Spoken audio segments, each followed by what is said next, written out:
Olá, começa agora na sua TV Assembleia o Contraplano, nosso encontro semanal para falar de temas debatidos no Parlamento e assuntos de interesse da população. Há pouco mais de 3 anos, o Complexo Cultural do Bumba Meu Boi do Maranhão foi reconhecido pela Unesco como Patrimônio da Humanidade. O título foi uma valorização desse que é um símbolo da cultura maranhense, mas não o único tesouro do Estado reconhecido mundialmente. O Centro Histórico de São Luís, há 25 anos, já faz parte da lista de patrimônios culturais da humanidade. Isso sem falar em outros bens culturais, como o tambor de crioula, a literatura de cordel, a roda de capoeira, reconhecidas como patrimônio brasileiro. Mas na prática, o que todos esses títulos representam? O que tem a ver com a nossa cultura, nossa identidade? E será que estamos cuidando bem dos nossos patrimônios? O Contraplano está começando.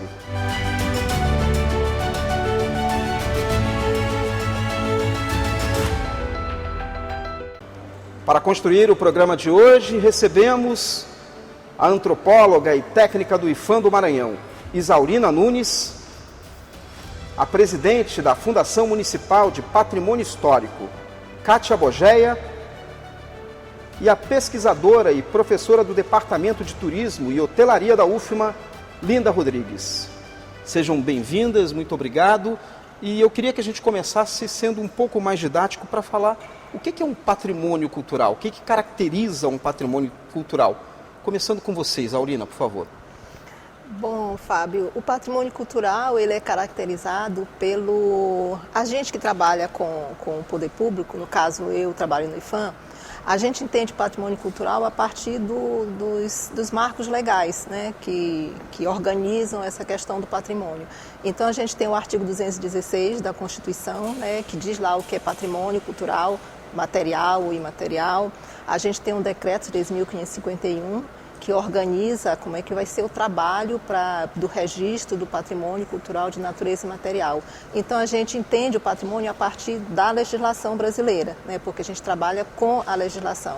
Então o patrimônio é aquilo que tem referência para a memória, para a sociedade brasileira, para a cultura nacional. Então a gente, como você falou, explicando didaticamente, patrimônio é algo que tem valor, né? Um patrimônio no senso comum, um carro, ele tem um valor material, uma casa tem um valor material. Um patrimônio cultural é aquele que tem um valor cultural, né?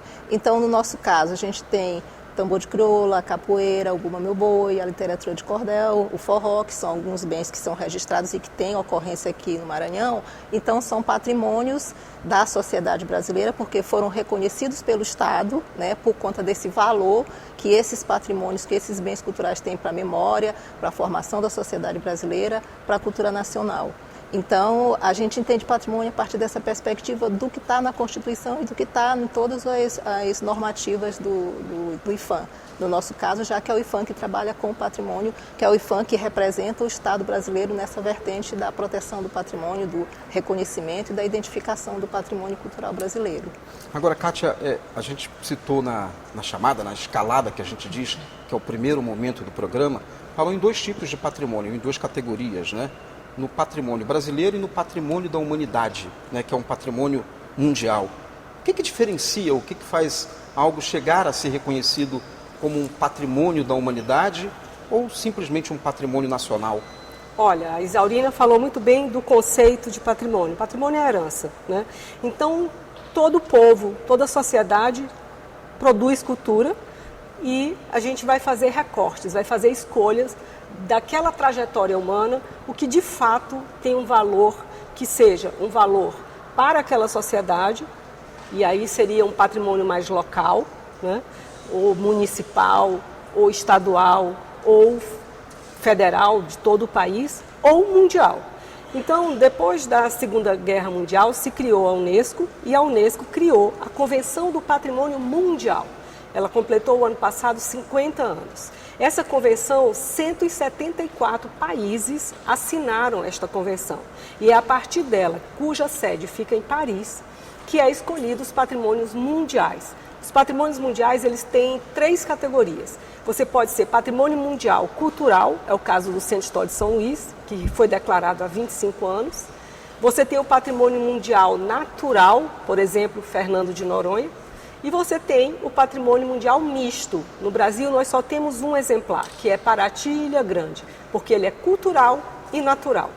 Depois, em 2003, a Unesco fez a sua segunda convenção, que é a Convenção do Patrimônio Imaterial. E essa convenção é o que nós chamamos de patrimônio da humanidade. Então, patrimônio mundial é para os bens de natureza material, cultural e natural. E patrimônio da humanidade são para as manifestações culturais. No caso, nós temos um patrimônio da humanidade, que é o Complexo Cultural do Bumba Meu Boi do Maranhão, aqui no nosso estado, porque o Brasil possui outros. E esses patrimônios, Linda, de alguma forma eles são importantes como vetores de aquecer o turismo, de movimentar a economia, por exemplo, os visitantes que vêm até o centro histórico para conhecer, ou mesmo nesse período que a gente está vivendo de junho, que querem conhecer um pouco mais do Bumba Meu Boi? Certamente, o turismo é um aliado do patrimônio.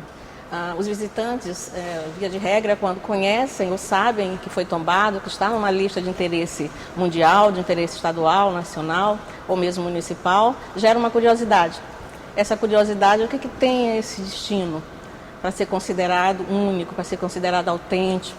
E nesse sentido, a curiosidade faz com que o número de visitantes se direcione, o olhar do turista se direcione para esse bem, né, com interesse de visitar, de conhecer, de entender as diferenças, porque normalmente tem patrimônios naturais, também patrimônios culturais, e esses patrimônios têm suas diferenças. Nem todos, aliás, nunca são iguais. O que move o turismo é exatamente a diferença, né? Então, eu vou conhecer lugares que têm títulos que são tombados, mas são diferentes. Diferente na sua constituição, na sua identidade, no seu conjunto, na sua geografia, né, em todos os aspectos que lhe tornam únicos, que lhe tornam autênticos, que lhe tornam peculiares. E, obviamente, que com esse tombamento, com essa lista de inscrições, você tem um aquecimento da economia, porque aumenta o número de visitantes curiosos para visitar esses destinos, e esses destinos se tornam destinos também importantes sob o ponto de vista do reconhecimento dos bens que foram tombados, dos bens que foram reconhecidos como de interesse mundial, como de interesse nacional, como a gente vem comentando. Mas tem um porém aí que é importante frisar para o telespectador. O turismo, ele é um aliado do patrimônio e da cultura, mas o patrimônio, ele tem uma dimensão muito maior, porque o turismo é uma indústria maravilhosa que produz empregos com renda, gera economia. Mas o patrimônio, ele não pode ser visto apenas para servir como atrativo turístico. O patrimônio, ele tem uma dimensão humana. O patrimônio é o que difere nós, seres humanos, daquilo que nós produzimos e que tem um valor excepcional. E por ter esse valor, é uma herança, e essa herança precisa ser passada de geração a geração. Então, o patrimônio tem que ser visto com essa dimensão humana excepcional. É isso que a gente resolveu, dentro da nossa trajetória, da nossa história, separar aquilo como algo muito precioso. E quando a gente está falando, por exemplo, no complexo do Bumba Meu Boi, que foi reconhecido há menos de 4 anos, né, como um patrimônio da humanidade, o que diferencia, o que singulariza esse complexo para que ele seja reconhecido ou receba o título de patrimônio da humanidade? Olha só, quando a gente trabalhou na instrução técnica da solicitação para inscrição no livro, na lista representativa da Unesco de bens culturais, patrimônio cultural e material da humanidade, a gente já tinha feito o trabalho da instrução do processo de registro para patrimônio do Brasil. E nesse processo nós verificamos, levantando, porque a gente tem que fazer todo um estudo, toda uma pesquisa, a Kátia era superintendente do IFAM na época, né?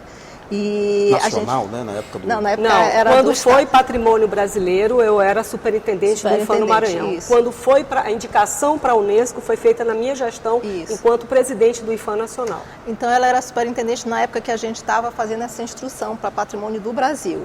Sim. E aí a gente tem todo um trabalho de resgatar a história do Bumba Meu Boi, que por incrível que pareça, fazendo um parêntese aqui, a despeito de o Bumba Meu Boi ser considerado o carro-chefe da cultura popular do Maranhão, a gente tem pouquíssimos trabalhos contando a história do Bumba Meu Boi. Então, foi uma das dificuldades que a gente teve.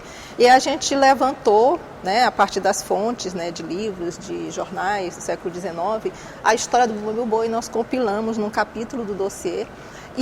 Mas a gente precisava contextualizar, a gente sentiu essa necessidade de contextualizar no Brasil, o Bumba Meu Boi, e no mundo.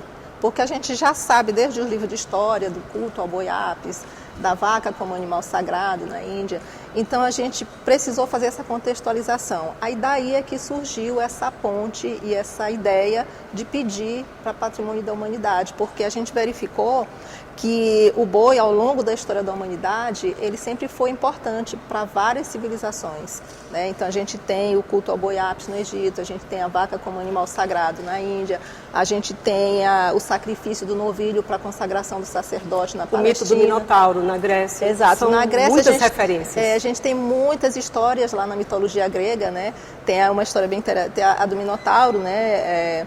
Tem o Zeus que se transmutou em touro para raptar a Europa. Então tem várias histórias de vários deuses. Então a gente verificou que esse conjunto de histórias, esse conjunto de referências mundiais, né, da história da humanidade, a gente poderia fazer uma ponte com o Bumba Meu Boi. Por quê?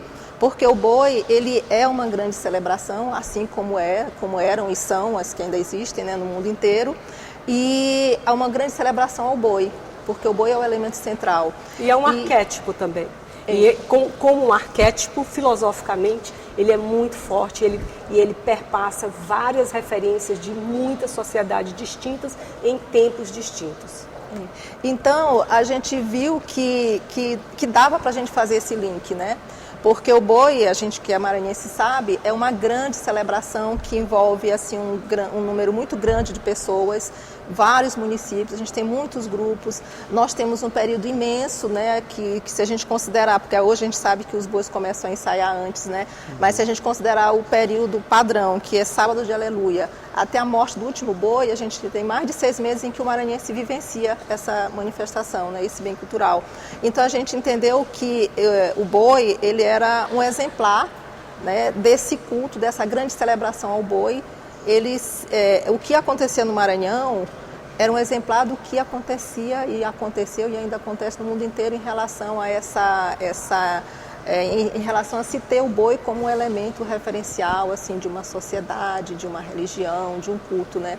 Então a gente percebeu que o boi, lá no processo, na instrução do processo de registro, ele é uma grande celebração, daí que a gente pediu a inscrição no livro das celebrações. Ele, na verdade, são 3 celebrações. Ele celebra o próprio boi, o animal, ele celebra o ciclo vital, porque o boi, assim como o homem nasce, vive e morre, então é uma metáfora do que acontece com o homem, e ele celebra o ciclo junino, né, os santos do ciclo junino. Então são 3 celebrações numa só. E daí a gente entendeu que sim, que o boi, ele poderia sim se tornar essa referência mundial, como um grande ícone, né, do que são essas celebrações para o Bumba Meu Boi, para o boi, né, o animal, e o que se configura no Bumba Meu Boi do Maranhão. E tem uma coisa muito interessante que difere o Complexo Cultural do Bumba Meu Boi de outras manifestações culturais no Brasil, que inclusive são patrimônios da humanidade, como o frevo, a capoeira, o samba de roda do Recôncavo Baiano, a pintura dos índios Wayampi, é que o Complexo Cultural do Bumba Meu Boi, ele envolve várias etnias, né? Você tem ali a presença do dono da fazenda do branco, você tem a presença do negro, que é o vaqueiro que vai matar o boi, né? E você tem a presença dos índios, que esses é que vão fazer a pagelança e vão ressuscitar de fato o boi. Então essa mistura, essa complexidade que envolve religiosidade, envolve fé, envolve a musicalidade, coreografias, a dança, artesanato, realmente é algo muito maior do que qualquer outra manifestação no Brasil. O nome que o IFAM escolheu foi muito feliz, não poderia ser outro. Realmente é um complexo. E como é que foi para você, Kátia, que estava à frente do IFAM Nacional, quando foi reconhecido como Patrimônio da Humanidade? Qual é o sentimento, né? Porque você já acompanhava aqui no Maranhão de perto, né? Todo o processo, acompanhou na época estadualmente. Como é que é receber esse título, né? Eu nunca tive dúvida do valor excepcional do Complexo Cultural do Bumba Meu Boi. Para mim, que conheço o Brasil todo, para mim é a manifestação cultural mais completa, mais importante, mais diversa, é o Complexo Cultural do Bumba Meu Boi do Maranhão. Não tive dúvida. Então, realmente a gente fica emocionado porque participamos desde o início de todo esse processo. E via ali uma oportunidade de algo tão precioso receber uma atenção, tanto dos organismos nacionais quanto dos organismos internacionais, para que houvesse, de fato, uma responsabilidade efetiva no processo de salvaguarda de uma manifestação dessa grandeza. Essa era a minha esperança. Hoje eu estou muito cética do que vem acontecendo com o Bumba Meu Boi.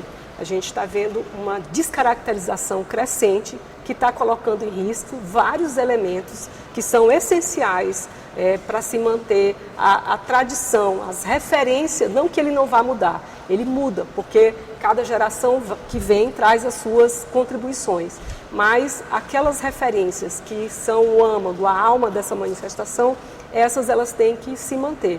E a gente vê com muita preocupação o que está acontecendo hoje com o Complexo Cultural do Bumba Meu Boi do Maranhão. Linda, eu vou deixar uma pergunta para você para o segundo bloco, já que a gente está terminando esse primeiro bloco, que é, o maranhense ele tem essa percepção de que o Complexo do Bumba Meu Boi é de fato um patrimônio? Você acha que a gente, de alguma forma, embora eu não seja maranhense, já estou aqui há mais de 30 anos, me considero também, mas você acha que o maranhense tem a percepção de que estamos falando de uma riqueza, de uma herança cultural de tamanha relevância? Você responde no próximo bloco. A gente vai para um intervalo e na volta continuamos a nossa conversa. É um instante só.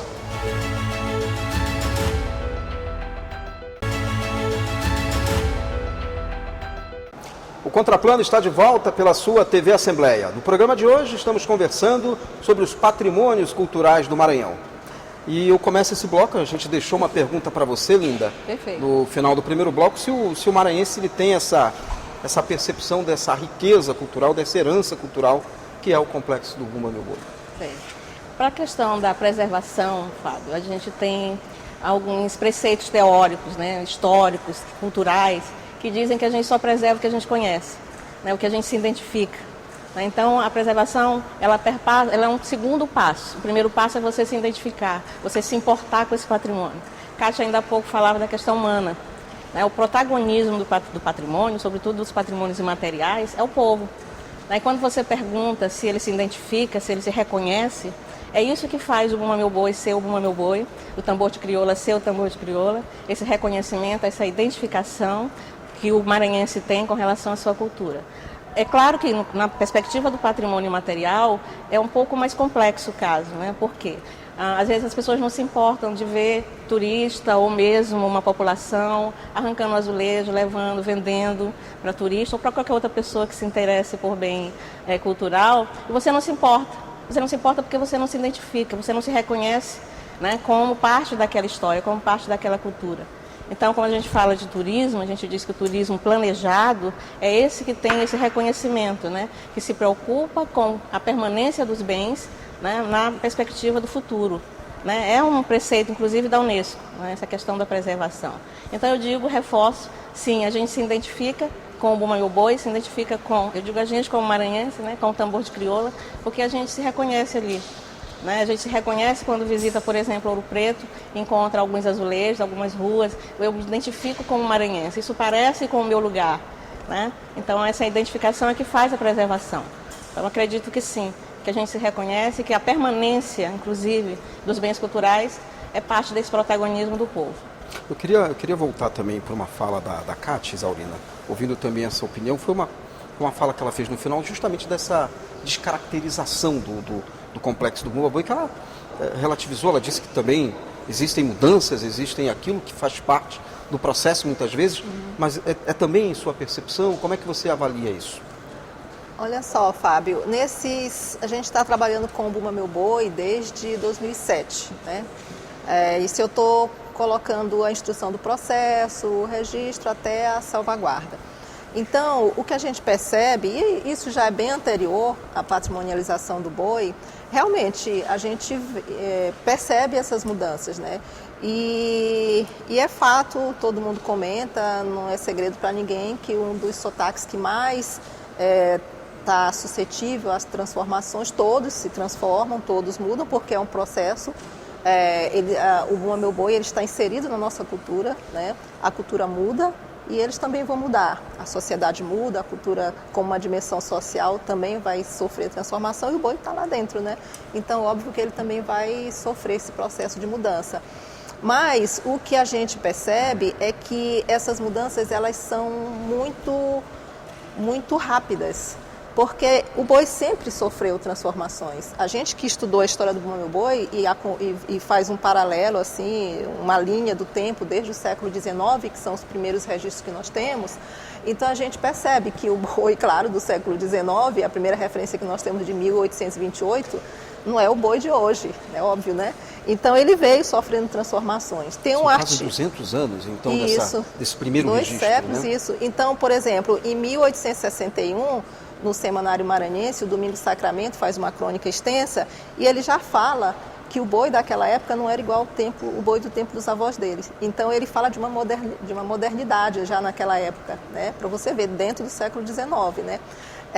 Então, claro, no século XX a gente teve mais transformações, XXI mais ainda. O que acontece, na minha avaliação, é que antes as transformações elas iam ocorrendo assim de forma em que as pessoas iam se adaptando, porque o tempo era outro. Então elas eram mais lentas. Então dava tempo de você se acostumar. O Sacramento, por exemplo, ele percebeu, imagina que no século XIX era mais lento ainda, né? E agora não, a sociedade mudou, então tudo é muito rápido, a gente tem acesso às informações muito rápido, então as mudanças são assim, ó. E aí a gente não tem esse tempo de se acostumar, né? E as pessoas também, eu entendo que o boi de orquestra, que vamos dizer assim, está na berlinda, quando se fala em transformação e mudança, ele é um boi que ele foi o último sotaque. Historicamente, os registros que nós temos são esses, né, de que ele teria surgido na década de 50, mas aí tem controvérsias, tem gente que diz que foi década de 40, século 20, mas assim, ele é um boi que mais está suscetível a essas mudanças, né. Foi um boi que caiu assim no gosto da classe média, né, então a gente acredita que isso também tem isso tem consequências, né. Os bois, por exemplo, de Costa de Mão, os bois de Zabumba, que são bois de regiões do Maranhão, então, de tinha engenho, então tem muito negro, eles vieram para São Luís no início do século XX, então é um boi de periferia, de pessoas negras, de pessoas pardas, né? E o boi de orquestra já, claro que tem pessoas de origem de matriz africana, enfim, mas a gente percebe, pelo menos atualmente, que essas pessoas têm a pele mais clara, né? Então é um boi, vamos dizer assim, de classe média. E a classe média tem mais acesso aos bens, mais acesso às informações. Então, assim, são uma série de fatores que terminam colaborando para que esse boi ele seja aquele que está mais suscetível a essas transformações. Mas tem questões também que são intervenções inadequadas de políticas públicas, que vai direcionar para onde as manifestações culturais vão caminhar ou não. E aí entra um pouco a questão do turismo. Eu não preciso colocar no aeroporto como vitrine uma índia nua, praticamente, né? Você está sexualizando o boi, vendendo aquela imagem erotizada de uma índia que parece mais uma índia do boi de Parintins do que do nosso Bumba Meu Boi. Precisa ter muito cuidado. Tem que ter muito cuidado. Depois, quando o boi, o tambor de crioula principalmente, é o mais atingido, o tambor de crioula não dá para colocar ele em cima de um palco. E as brincadeiras, o nome diz, brincadeiras. As pessoas entravam no arraial, entravam na festa, brincavam. Né? Agora, essa possibilidade não existe. Nós deixamos de ser brincantes e passamos a assistir. Então eu estou lá filmando, fotografando, botando nas minhas redes sociais, mas eu não participo mais diretamente. Você não tem como você colocar um tambor de crioula em cima de um palco, né, uma dança circular, que precisa ter uma evolução em cima de um palco.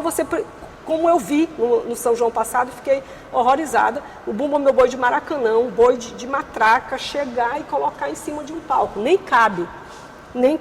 Já teve caso de miolo ter caído de palco. Tudo. Então, são interferências do poder público que vão modificando, e os bois, eles vão ter que, nessa rapidez que Isaurina está falando, para não perder o cachê, para não perder a apresentação, se adaptar. Essa semana passada, eu fui ser madrinha de um boi, fui batizar um boi. Os batizados, boi de orquestra, quase nenhum batiza mais. O batizado era algo fundamental. Um batalhão. Imagina o que é o batalhão da Maioba. Quantas pessoas tem no batalhão da Maioba? Você vai sair para um São João desprotegido, o lado espiritual do boi é fortíssimo. As pessoas têm que pedir a proteção divina. Sim. O santo tem que estar lá, tem que batizar o boi. A gente tem que ir em segurança para brincar durante todo o São João, protegido, sem que aconteça nada, né? Então os batizados estão acontecendo numa correria, Isaurina, uma correria por quê? Porque eu tenho que cumprir a programação do Estado, da Prefeitura, me apresentar naquele local. No dia do batismo, não estão se respeitando mais nada. E isso está esgarçando completamente a forma de fazer o boi. Eu acho que esse é o desafio, né? Está no coração do maranhense, com certeza, bate lá dentro, entendeu? Mas tem uma diferença entre quem pratica e entre quem assiste, né? Existe essa diferença. Então, é uma identidade cultural? Sim, mas a salvaguarda precisa ser feita para aqueles que assistem. Mas para quem está, como é que você passa uma tradição dessa? É dentro da comunidade. A partir do momento que os bois não estão mais dentro da comunidade, nem sede tem mais, que começa a fazer concurso para escolher os seus integrantes, esse boi já está em processo de virar uma companhia de dança. Então a gente tem companhia de dança do boi barrica, companhia de dança casumbá, companhia, sim. E tem outra questão, não dá para considerar alguns bois que se apresentam ainda como boi, mas que na verdade são companhias de dança. Tem uma questão com relação ao que a Kátia acabou de falar, por exemplo, que dessa participação da comunidade nos bois, né? Que antes os bois eram de comunidade, né? Exato. E atualmente, assim, o boi é daquela comunidade, mas ele pega brincante, que até encareceu a despesa do boi, porque ele precisa de... Se antes era todo mundo da mesma comunidade, todo mundo... vai ensaiar o boi, todo mundo vem e ensaia. Agora não, tem que ter ônibus para buscar ali, aqui e acolá. Quer dizer, mais recurso, né? Para trazer. Tudo bem. Agora, tem os bois que as pessoas vão porque é uma vitrine, né? No caso desses elas são bois. Contratadas. As pessoas, as índias, por exemplo, eu até comparo como se fosse dançarinas. As rainhas de bateria de escola de samba. Elas estão ali como uma vitrine, elas estão ali para exibir seus corpos. Então, me parece assim que foi isso que se tornou assim a frente dos bois de orquestra com as índias, né? Por isso elas são escolhidas, porque é a vitrine. E para as meninas que estão na adolescência e que estão com a vaidade à flor da pele, aquilo tá ótimo, né? Porque elas vão, né? As adolescentes, elas querem se mostrar. Então caiu assim perfeitamente. Então eu acho que tem assim a questão dos valores mesmo, que antes eram religiosos, né? Era promessa, e hoje não, hoje assim é mais é apresentação. Aí eu sempre digo que se você quer realmente sentir o Bumba Meu Boi como ele tem que ir para a comunidade, tem que ir para a morte do boi. E talvez seja onde eles brinquem menos hoje, nas comunidades, né? Na comunidade eles brincam, nos arraiais eles se apresentam. E tem uma diferença gigantesca entre uma apresentação e uma brincadeira. A gente pode até verificar, por exemplo, no caso dos bois de sotaque da Baixada, por exemplo, um boi como o de Santa Fé, que tem aquelas caretas maravilhosas, né? Enormes, né? Muito bonito. Aí, quando vai para o arraial, vai com as caretas. Mas quando eles vão matar o boi, que eles vão andar na rua, eles não vão com aquela careta, porque aquilo ali não funciona na comunidade. Eles colocam uma caretinha mais simples, às vezes nem colocam a careta, os cazumbas, né? Por quê? Porque para a comunidade não precisa aquela coisa. Aquilo é para se apresentar no arraial, para as pessoas, é o espetáculo, né? Faz parte do espetáculo. Então, quem quer de fato conhecer o boi, ver o boi, sentir o boi, tem que ir para a comunidade. Você falava que esse é o desafio, Sim. Linda. Você estava...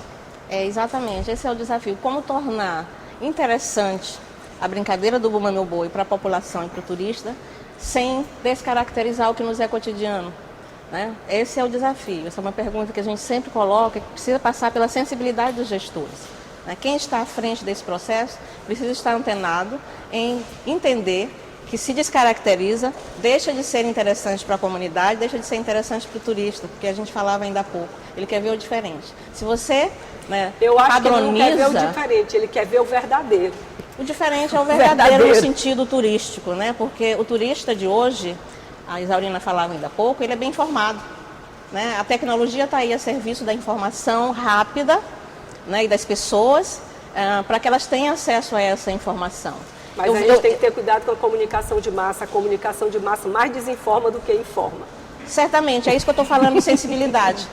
Nesse sentido, quem está à frente do processo precisa entender que a apresentação do Bumba Meu Boi, ela deve manter parâmetros originais, técnicos, que foram pensados pela comunidade, e isso interessa ao turista de hoje, é isso que eu queria colocar no final.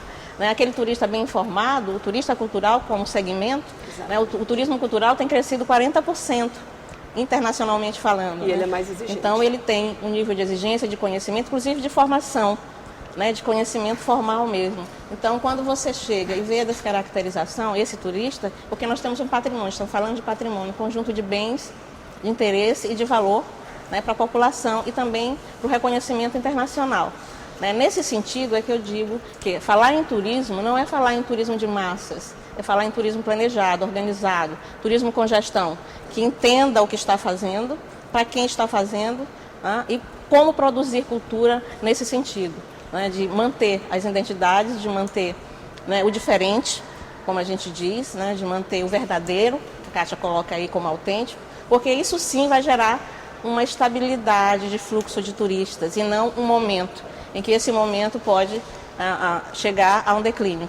E o erro das políticas públicas é quando você começa a incentivar e a vender o São João do Maranhão como um São João extremamente rico, e diverso culturalmente, e aí você vende isso lá fora para o turista, e quando o turista chega aqui no São João se depara com Ivete Sangalo. Eu não consigo entender o que Ivete Sangalo vem fazer no São João do Maranhão, se ela é do axé, do carnaval. Então são esses equívocos que começam a acontecer, porque são políticas públicas que não contribuem para a preservação e para a salvaguarda do nosso patrimônio. Sim. Muito pelo contrário, desvirtua ele e confunde a cabeça da população. Perfeito. Bom, vamos para mais um intervalo e voltamos daqui a pouco com o último bloco do Contraplano.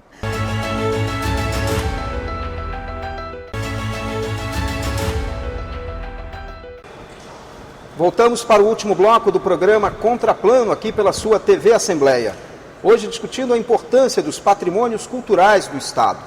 As nossas convidadas, a antropóloga e técnica do IFAM no Maranhão, Isaurina Nunes, a presidente da Fundação Municipal de Patrimônio Histórico, Kátia Bogeia, e a pesquisadora e professora do Departamento de Turismo e Hotelaria da UFMA, Linda Rodrigues. A gente conversou nos 2 primeiros blocos muito mais sobre o complexo cultural do Bumba Meu Boi, e eu queria que a gente pudesse falar nesse último bloco, começasse a falar nesse último bloco, sobre o Centro Histórico de São Luís, que é um outro patrimônio e que está completando 25 anos do reconhecimento. Que desafios ainda vive esse conjunto arquitetônico, esse centro histórico, do ponto de vista de preservar aquilo que lhe garantiu o título de patrimônio? Enormes desafios. O maior deles agora é o plano diretor, porque o plano diretor ele vai criar novas centralidades. Cada vez que a gente tem uma nova centralidade, enfraquece o centro histórico. Então, por exemplo, hoje a Assembleia Legislativa, a Câmara Municipal e o Tribunal de Justiça, que ocupam uma quadra inteira no centro histórico, querem se mudar do centro histórico. Então, por quê? Porque estão sendo atraídos por outras centralidades. Então, se o plano diretor, quando for fazer a regulamentação do zoneamento, se não proteger o centro histórico, ele que já está se degradando, o solo e os imóveis perdendo o seu valor econômico, muitos imóveis fechados, abandonados, desmoronando, essa situação vai piorar mais ainda. Outro fator que o centro histórico só seria valorizado se houvesse uma política pública de fato que resolvesse a questão da mobilidade para o centro. Se você não consegue estacionar, se você não consegue chegar, você não vai querer ocupar aqueles imóveis. Então, o primeiro passo para a proteção desse patrimônio arquitetônico, desse centro histórico, que tem cerca de 6 mil imóveis, e tem uma das principais ruas de São Luís, que é a Rua Grande, que é o maior comércio a céu aberto, mas que está enfraquecendo justamente por conta dessas novas centralidades. Então, isso é um problema que precisa ser visto com muita responsabilidade por parte dos gestores, tanto municipal quanto estadual e federal também. e muito se fala do centro histórico e na cabeça da população, quando se fala em centro histórico, ele acha que o centro histórico é só o Reviver. Reviver não é nem nome de um bairro. Na verdade, aquele bairro ali é a Praia Grande e Reviver foi o nome de um projeto, né, uma parte do programa de revitalização do Centro Histórico de São Luís, que demorou 20 anos, né, que começou lá atrás do projeto Praia Grande e que terminou com o Reviver. Né? Então, o Centro Histórico não é a Praia Grande. O Centro Histórico ele começa na Praia Grande, tem o bairro do Desterro, tem o bairro do Santo Antônio, tem o bairro do Ribeirão e se estende até o Parque do Bom Menino. É empobrecer demais esse centro histórico, querendo levar ele apenas para aquele núcleozinho ali do bairro da Praia Grande. Então, é preciso conhecer o centro histórico melhor, é preciso descer a Rua Formosa, a Rua Afonso Pena, descer a Rua da Palma. São ruas que têm um conjunto arquitetônico fantástico e que está completamente abandonado. A gente tem problemas de população de rua no centro, usuários de drogas, a gente tem problema de mobilidade urbana, de a questão do lixo, dos imóveis abandonados, de uma política pública que de fato consiga dar conta de trazer essa população de volta para o centro e que não seja só a recuperação desses imóveis para a população de baixa renda, mas que atenda a baixa renda, atenda a classe média, atenda aquelas pessoas que querem morar no centro, mas que só vão vir para o centro se as condições urbanísticas forem melhoradas, inclusive segurança pública. Linda, quer complementar?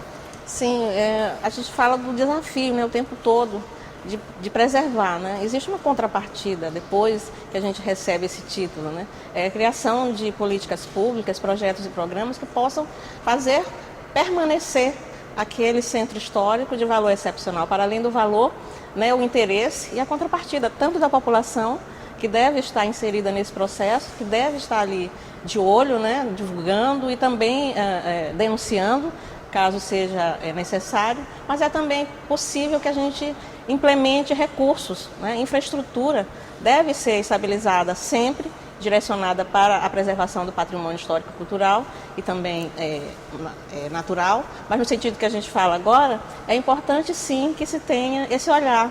No momento em que a gente inscreve, no momento em que a gente identifica aquele bem como de valor excepcional, há também uma contrapartida que eu falo, né? Que é exatamente a manutenção desse patrimônio. E a manutenção perpassa por política, por investimento, o tempo inteiro, por sensibilização daquelas pessoas que residem, daquelas pessoas que frequentam, né, sobre a importância desse patrimônio. Essa é a contrapartida, o envolvimento que todos nós devemos ter com relação ao centro histórico. É claro que isso tem um olhar maior para o poder público, que é o responsável pela preservação, pela fiscalização daquele espaço, daquele território, mas sem o envolvimento, como a gente sempre fala, daquele que reside, daquele que habita aquele centro histórico, não há como você preservar. É preciso sim que esse processo perpasse por uma questão, uma campanha de sensibilização, por cartilhas, é muito clara. Por educação patrimonial, como você coloca. A Constituição, né, diz que é dever de todos, é dever primeiro da população, depois dos órgãos federal, municipal e estadual.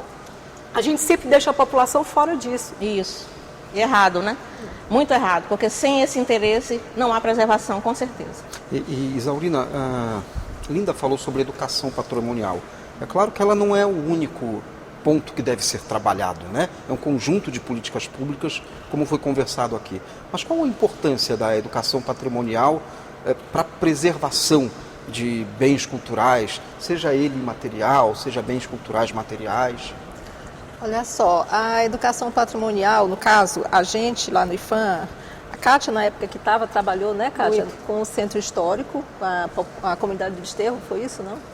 Alcântara, a comunidade de Desterro. Fizemos cartilha, vários diversos tipos de cartilha. Então, é de extrema importância, porque é uma forma de, no caso a gente que está no poder público, de a gente se aproximar da comunidade, de a gente trazer a comunidade para entender o papel do órgão, porque existe isso. Os órgãos, o poder público, ele está muito distante da comunidade. Aí, só fazendo aqui um parêntese, quando se falou de centro histórico, eu moro no centro histórico. Eu morei na Rua da Saúde, que é mais próxima ali da Praia Grande, e agora moro na região ali da Rua de São Pantaleão. que também é centro histórico, né? Então, eu não tenho carro, eu caminho todos os dias de casa para o trabalho, e quando eu saí da Rua da Saúde eu quis continuar morando no centro, porque eu gosto de caminhar pelo centro, porque eu quero, minha vida toda se resolve no centro. E eu ando todo dia pelo centro histórico. E a gente percebe o descaso que Kátia estava falando. As calçadas quebradas, calçada assim de 1 palmo, né, que você não tem onde... Carro estacionado bem perto assim da parede, sujeira, né, e a impressão que eu tenho, porque aí está se colocando, tudo bem que a população tem que colaborar e tal, mas quando eu ando no centro histórico e vejo esses problemas, eu fico pensando assim, eu acho que o gestor público deveria andar a pé no centro histórico para sentir o que eu estou sentindo, o problema, o descaso, né? Porque imagina, as pessoas todas andam de carro, né? Passam nas avenidas, ninguém sabe do problema, né? Enfim, se tivesse... Sem falar que é o poder público responsável, né? Então, se tiver sensibilidade, né? Aí, de repente, entende que precisa ali de um calçamento, que precisa de uma limpeza, enfim. Mas voltando à questão da educação patrimonial, então é uma forma de o poder público se aproximar. E de que forma? A gente, no caso, a gente pode trabalhar a educação patrimonial com a comunidade, pode trabalhar com a escola. Agora, com a escola vai ser sempre um resultado de longo prazo, né? Porque a gente vai ter que formar aquelas crianças, né? Desde o, sei lá, 1º ano, 5º ano. No caso lá a gente trabalha do patrimônio material lá em Itagipuru com criança do 1º ao 5º ano, né? No ensino fundamental, né? Isso, do 1º ao 5º ano. Então, até que essas crianças, assim, que elas consigam entender, né, a importância do patrimônio, e não só a criança, às vezes o próprio professor, né, que está ali ensinando, mas não tem essa sensibilidade, né? Então, a escola, porque a criança está naquele processo de formação, e se a gente introduz um conteúdo desse, que não vai ser uma disciplina, no nosso caso é um projeto, né, já vale, porque a gente dá palestras, a gente faz oficina de sensibilização e a criança já vai entendendo. Lá em Itagipuru, por exemplo, quando a gente desenvolveu o projeto, começou em 2015, a gente levou uma pessoa numa oficina de sensibilização das crianças para contar a história. Aí o rapaz é ator e contou a história de Catilina e Pai Francisco. Tem criança que até hoje lembra desse episódio, que a coordenadora, a criança já está no nível médio, no ensino médio, e até hoje ela lembra, quer dizer, foi algo que ficou. Aquilo é uma sementinha que está sendo plantada, né? Que de repente ela já vai procurar, já vai se interessar pelo boi, já vai entender alguma coisa.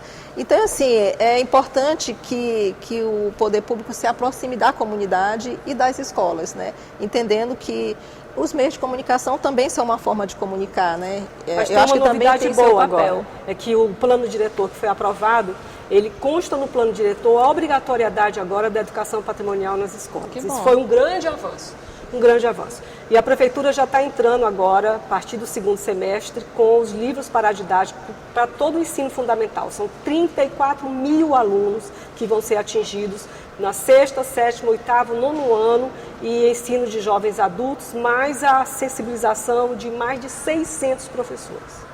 Vou fazer uma pergunta aqui, que eu não sei se existe essa sequência, essa lista, saindo um pouquinho dessa questão de educação patrimonial, já que a gente está arrumando para o final do programa, né? Recentemente a gente acompanhou a candidatura do Parque dos Lençóis Maranhenses para o título de Patrimônio Natural da Humanidade, né? Mundial. Patrimônio mundial natural. Isso, porque o patrimônio da humanidade é só o cultural e material, né? Então, patrimônio mundial natural mundial. Patrimônio mundial natural. Isso. Qual a percepção que vocês têm sobre essa possibilidade de reconhecimento? O que vocês imaginam? Olha, essa candidatura começou lá atrás. Eu estava na presidência do IPHAN. No primeiro ano que eu cheguei na presidência do IPHAN, e a gente encaminhou essa candidatura junto com o Ministério do Meio Ambiente.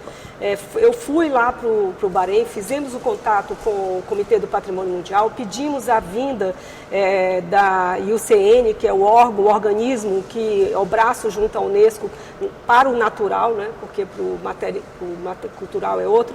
E eles vieram, fizeram a visita e o Ministério do Meio Ambiente, com todo o apoio do IPHAN, começou a elaborar o dossiê de candidatura. Estava tudo pronto, né? E infelizmente a gente não conseguiu encaminhar. E aí veio o governo do presidente Bolsonaro, que tinha uma relação muito difícil com os organismos multilaterais internacionais. Então não encaminhou nenhuma candidatura nos 4 anos de governo. Então quando foi agora em janeiro, nós tínhamos até o dia 30 de janeiro para encaminhar o dossiê da candidatura. E aí, as pessoas que estavam na época, junto comigo, elaboraram o dossiê e que a gente sabia que estava no Ministério do Meio Ambiente engavetado, né? A gente entrou em contato com o governador do Maranhão, Carlos Brandão, informamos sobre isso e o governador imediatamente conseguiu se articular, foi para Brasília, conversou com o presidente Lula chamou a ministra Marina do Meio Ambiente, juntamente com o ministro das Relações Exteriores, e o dossiê conseguiu ir para o Comitê do Patrimônio Mundial em Paris no tempo exato, que era o dia 30 de janeiro. Depois o próprio governador fez uma missão até Paris, fez questão de ir lá, já para defender a candidatura que deve ser apreciada agora em julho. O dossiê foi muito bem elaborado, foram técnicos de excelência, teve a visita dos consultores e eu acho que o parecer vai ser positivo. E o parecer positivo leva a candidatura para apreciação do Comitê do Patrimônio Mundial em julho.